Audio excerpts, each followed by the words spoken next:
I'm outside St. Dominic's Priory. Yes, for now it is relatively quiet, but I mean it's quite early. We've seen a couple of cars drive in, some families with their matriculants, and obviously the rest of the kids of the family come in. Some matriculants have driven in on their own, all excited. The fever, of results is definitely in the air.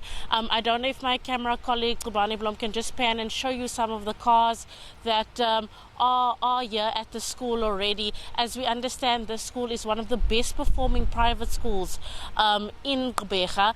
Last year they achieved 100% matric pass rate, which is very, very outstanding.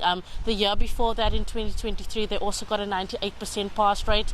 And most of these pass rates aren't just passes, but they also bachelor passes, gaining them entrance into university.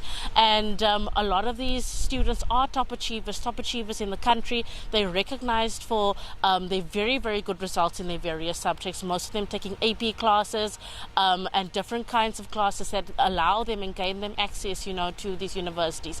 Even during COVID, the school particularly kept up that very, very high standard of matric pass rate. So it'll be a very, very exciting day today here at St. Dominic's to see how the school did, to see how individually these kids did at the school. As we understand, about 17,400 students across the country took part in the IEB exams.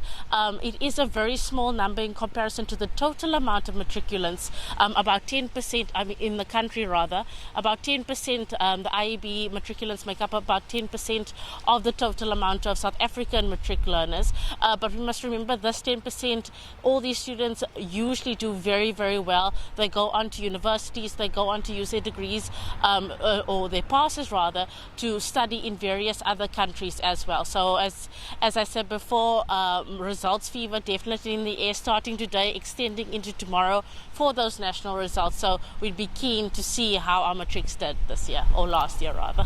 Absolutely, and I can see just from where you're standing, Kim, that this is part of the, I suppose, more affluent schools, given, of course, just the state of the facilities there. But around this time of the year, we're also given a chance to reflect on the inequality that exists in the schooling system. And the Eastern Cape stands as quite an example of that. I'm sure there are many other schools that look very different, but will have to compete with the matriculants where you are.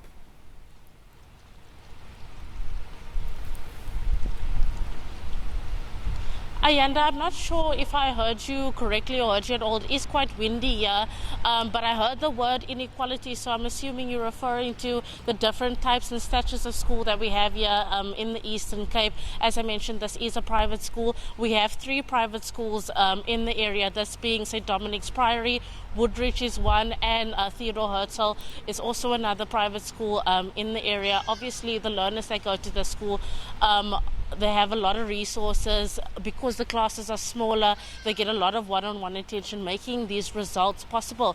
And this isn't necessarily, what we see in our Model C schools, in our Quintile 5, 4, 3, 2 schools, in our mainstream line of schooling. The differences are vast. I mean, this school in particular, there are only about 800 students, ranging from pre-grade R, so those are your 4-year-olds, up until matrics. So the classes are smaller, they do get more attention, they do 100% have more resources than our government schools. And actually tomorrow I quite look forward going to a school in NU10 in Motherwell, Gqeberha Secondary School. It's a high school in Motherwell, a large township here in Gqeberha, who've done extremely well. The differences between their 2023 and 2024 results exceed 25%. So to go to that school and to find out what work they put in or what resources they received, to improve those results, would be something very interesting to note, and to see how well they did from last year, where they improved up until this year's results. So it's going to be a very interesting day to see how these learners achieved, or what they got in those results, and then obviously tomorrow to see how well the Eastern Cape did, who got the best pass mark last year. We got close to 90% pass rate for our matric class of 2024.